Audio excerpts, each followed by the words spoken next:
students, welcome to online class. BA second year हमने chapter 4 start किया था, प्राकल्पना या हाइपोथेसिस, जिसके अंतर्गत पिछले वीडियो में हमने प्राकल्पना का अर्थ, विशेषताएं एवं प्रकारों का अध्ययन किया था। आज हम इस अध्ययन को आगे बढ़ाते हुए अध्ययन करने जा रहे हैं प्राकल्पना के विभिन्न स्रोत, महत्व एवं दोषों का। तो सबसे पहले मैं आपको प्राकल्पना के स्रोत के बारे में बताऊंगी। प्राकल्पना, जैसा कि हमने अनुसंधान में भी पढ़ा था, अनुसंधान का जो चौथा चरण था प्राकल्पना का निर्माण, उसके अंतर्गत भी मैंने आप लोगों को बताया था कि प्राकल्पना क्या है।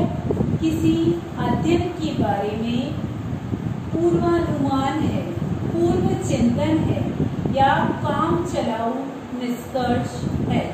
तो ये काम चलाऊ निष्कर्ष जो किस प्रकार प्रतिपादित किया जाता है, उसको निर्माण करने के कौन कौन से स्रोत पाए जाते हैं समाज में।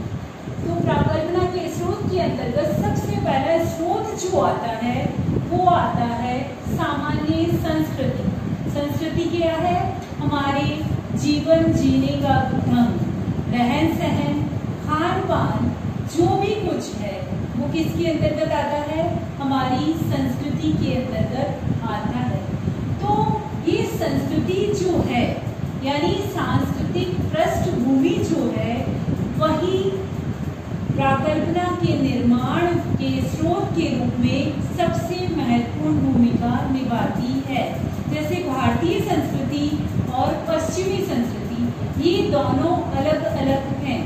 तो इसके अंतर्गत जिस भी प्रकार की जैसी भी संस्कृति होती है, जैसी भारतीय संस्कृति है, तो वहाँ पर उसी प्रकार की प्राकल्पना का निर्माण किया जाता है। और पश्चिमी संस्कृति में जैसे कि वहाँ व्यक्तिवादिता का प्रभाव है, तो वहाँ पर जो भी प्रकल्पनाएं निर्मित होगी वो व्यक्तिवादिता के आधार पर होगी। इसकी बजाय भारत में सामूहिकता, सामाजिकता महत्वपूर्ण मानी जाती है। तो यहाँ पर सामाजिकता के अनुसार ही प्राकल्पना का निर्माण होता है। तो इस तरह से सांस्कृतिक पृष्ठभूमि या संस्कृति जो होती है वो प्राकल्पना के निर्माण का महत्वपूर्ण स्रोत मानी जाती है। साथ ही साथ समाज में पाए जाने वाले लोक विश्वास हैं। लोक विश्वासों के अंतर्गत जैसे कि मैंने प्राकल्पना में आपको बताया था कि अनेक मुहावरे हैं, लोकोक्तियां हैं, कहावतें हैं, ये सभी हमारे समाज में पाई जाती है। तो इनके आधार पर भी प्राकल्पना का निर्माण होता है। वर्तमान में हम देखते हैं समाज में अत्यधिक परिवर्तन आते जा रहे हैं, जिसकी वजह से औद्योगिकरण हो रहा है, नगरीकरण हो रहा है, और ये परिवर्तन भी हमारे समाज में प्राकल्पना के निर्माण में महत्वपूर्ण भूमिका निभाते हैं। जैसे वर्तमान में औद्योगिकरण बढ़ रहा है, नगरीकरण बढ़ रहा है, तो उससे संयुक्त परिवार टूटेंगे या बने रहेंगे। तो ये एक प्राकल्पना का निर्माण जो है वो उन सामाजिक परिवर्तन के आधार पर होता है। वैज्ञानिक सिद्धांत, जो कि वैज्ञानिक सिद्धांत पहले प्रतिपादित हो चुके हैं, उन वैज्ञानिक सिद्धांतों के आधार पर भी अनेक प्राकल्पनाएं निर्मित की जा सकती है। तीसरा जो स्रोत आता है वो आता है सादृश्यताएं या फिर समरूपताएं। समरूपताएं या सादृश्यताएं यानी समरताएं, कि एक पहले सिद्धांत जो प्रतिपादित हो चुका है उसके आधार पर अब वर्तमान में किस प्रकार की प्राकल्पना का निर्माण किया जा सकता है। जैसे कि मैं आपको एग्जाम्पल के तौर पर बताऊंगी, हर्बर्ट स्पेंसर जो है, हर्बर्ट स्पेंसर ने अपनी पुस्तक प्रिंसिपल ऑफ सोशियोलॉजी में इस सिद्धांत का प्रतिपादन किया कि हमारा समाज जो है वो किसके समान है? एक शारीरिक संरचना के समान है, एक सावयव के समान है, या फिर एक जीव के समान है। तो उन्होंने इस अवयव या जीव के आधार पर ही उन्होंने समाज की संकल्पना का सिद्धांत जो है प्रतिपादित किया। तो ये सादृश्यताएं, समरूपताएं भी व्यक्ति को या अनुसंधानकर्ता को प्राकल्पना के निर्माण में सहायता करती है। व्यक्तिगत अनुभव, व्यक्ति के खुद के स्वयं के अनुभव, जैसे न्यूटन का गुरुत्वाकर्षण का सिद्धांत कैसे प्रतिपादित हुआ, उसके व्यक्तिगत अनुभव के आधार पर। तो व्यक्ति के जो स्वयं के अनुभव होते हैं उसके आधार पर भी प्राकल्पना निर्मित होती है। नेक्स्ट जो स्रोत आता है प्राकल्पना का वो आता है अंतःप्रज्ञा। अंतःप्रज्ञा का मतलब है हमारा मन जो कुछ कहता है उसे कहते हैं अंतःप्रज्ञा। कभी कभी हम ऐसा बोलते हैं कि हमारा मन आज ऐसा कहता है, आज हमारा मन वैसा कहता है। तो ये मन या अंतःप्रज्ञा जो है उसी के आधार पर भी प्राकल्पनाओं का निर्माण होता है। अनुसंधान एवं साहित्य, संबंधित साहित्य या जो पहले अनुसंधान हो चुके हैं उन अनुसंधान एवं साहित्यों के आधार पर भी अनेक प्राकल्पनाएं निर्मित की जाती है। तो इन सभी स्रोतों की वजह से वर्तमान में एक अनुसंधानकर्ता के लिए प्राकल्पनाएं अत्यंत महत्वपूर्ण मानी जाती है। इन प्राकल्पनाओं के महत्व को हम निम्न बिंदुओं के द्वारा देख सकते हैं। सबसे पहला महत्वपूर्ण बिंदु जो आता है प्राकल्पना, कि प्राकल्पना जो होती है एक अनुसंधानकर्ता के लिए इसलिए महत्वपूर्ण होती है क्योंकि वे अनुसंधानकर्ता के अध्ययन का उद्देश्य निर्धारण करती है।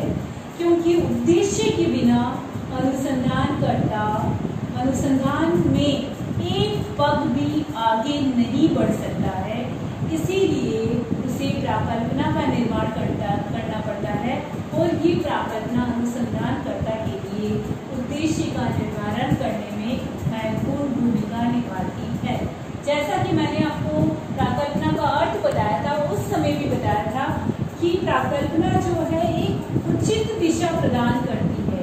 यानी हमें अनुसंधान के अंतर्गत अनुसंधानकर्ता को अनुसंधान के लिए किस दिशा में आगे बढ़ना है इसका निर्देश जो है, उसकी दिशा को निर्धारित करने का कार्य जो है वो प्राकल्पना करती है। साथ ही साथ प्राकल्पना हमारा अध्ययन क्षेत्र यदि बहुत बड़ा हुआ तो प्राकल्पना सही रूप में निर्मित नहीं की जा सकती है। इसीलिए हमें कौन से तथ्यों का संकलन करना है, कौन से तथ्यों को छोड़ना है, इन सब का निर्धारण करने में भी प्राकल्पना महत्वपूर्ण भूमिका निभाती है। साथ ही साथ अध्ययन में एक निश्चितता लाती है। निश्चितता क्यों? क्योंकि प्राकल्पना क्या है?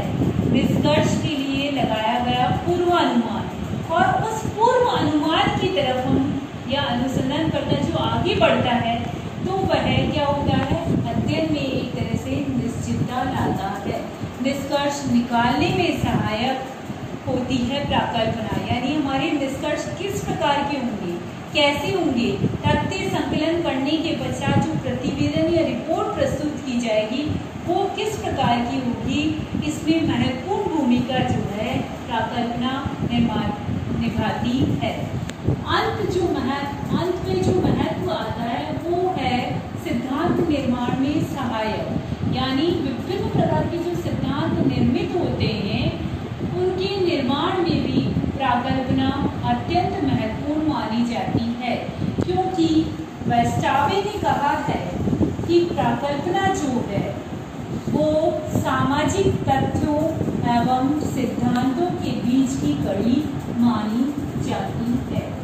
अब यदि किसी प्राकल्पना में महत्वपूर्ण विशेषताएं पाई जाती है या कुछ गुण पाए जाते हैं या अनुसंधान के लिए वो प्राकल्पना महत्वपूर्ण मानी जाती है तो उसके अंतर्गत कोई न कोई दोष अवश्य होते हैं।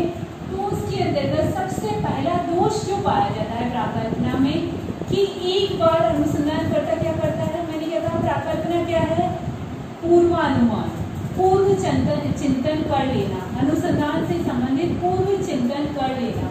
यदि प्राकल्पना का निर्माण कर लिया गया है तो एक अनुसंधानकर्ता क्या करेगा, उस प्राकल्पना से संबंधित ही जो तथ्य होंगे उनको एकत्रित करता जाएगा। यानी उसे क्या करना है, उस प्राकल्पना को ही सिद्ध करना है, वो ये सोचकर अध्ययन करता है।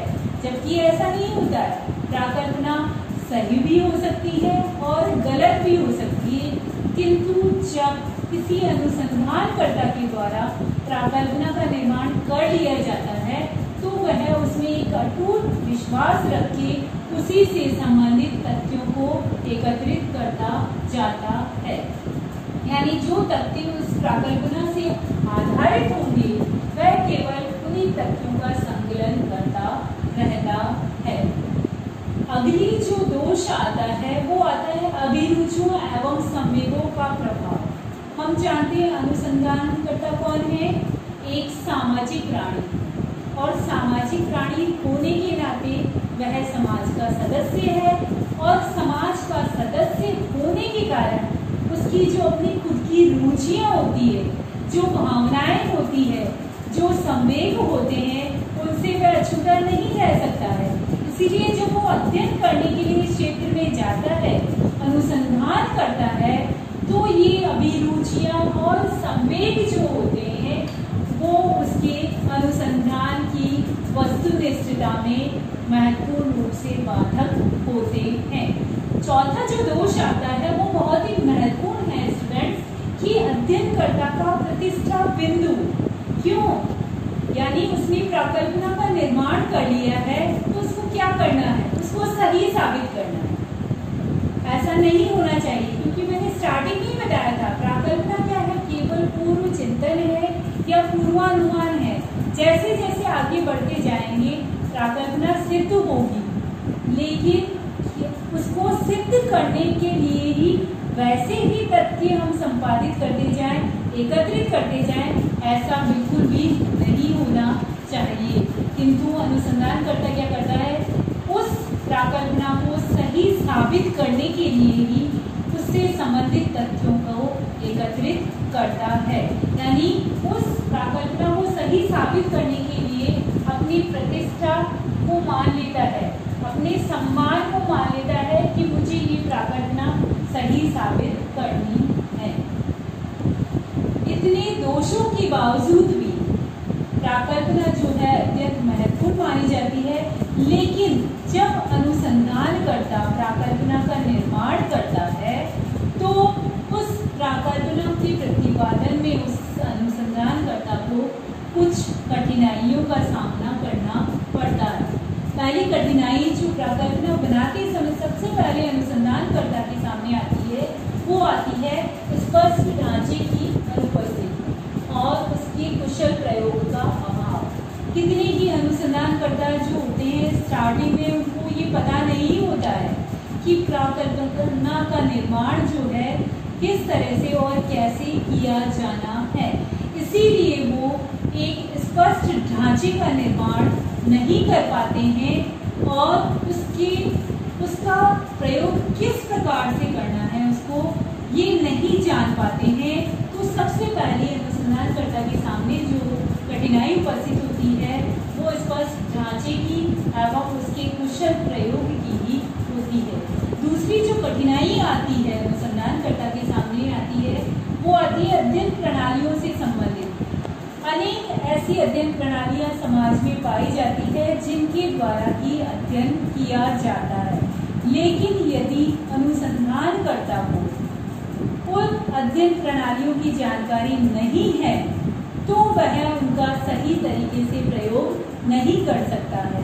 साथ ही साथ कुछ कठिनाइयां जो मैं आपको पहले भी बता चुकी हूँ कि अनुसंधानकर्ता के अभिरुचियों एवं संवेगों का जो प्रभाव है, उसकी भावनाओं का जो प्रभाव है वो भी प्राकल्पना के निर्माण में महत्वपूर्ण कठिनाई उत्पन्न करता है। तो इस प्रकार प्राकल्पना जो है हमारे अनुसंधान के अंतर्गत एक महत्वपूर्ण भूमिका निभाती है। अब जैसा कि स्टूडेंट्स मैंने आपसे कहा था कि मैं हर वीडियो में आपसे पिछली वीडियो में पढ़ाए हुए या नोट्स से आपसे 1 या 2 प्रश्न पूछूंगी। तो सबसे पहले पिछले वीडियो में मैंने जो प्रश्न पूछे थे उनके आंसर बताऊंगी। पहला प्रश्न था पी.वी. यंग की पुस्तक का नाम। आंसर है scientific social survey and research. P V. Young की पुस्तक का नाम है scientific social survey and research. दूसरा मैंने पूछा था गुडे एवं हॉर्ट की पुस्तक का नाम बताइए। तो आंसर है methods in social research. Very important question है, आंसर भी बता दिए, प्लीज नोट कर लीजिए। और आज की जो क्वेश्चन हैं, पहला प्रश्न जो है आपके लिए वो ये है कि प्राकल्पना की कोई 2 विशेषताएं बताइए। वापस रिपीट करना चाहूंगी, प्राकल्पना की कोई 2 विशेषताएं बताइए।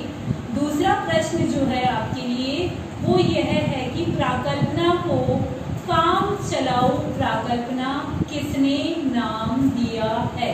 प्राकल्पना को काम चलाऊ प्राकल्पना किसने नाम दिया है। तो अगले वीडियो में आपको इन क्वेश्चंस के मैं आंसर बताऊंगी। कॉपी में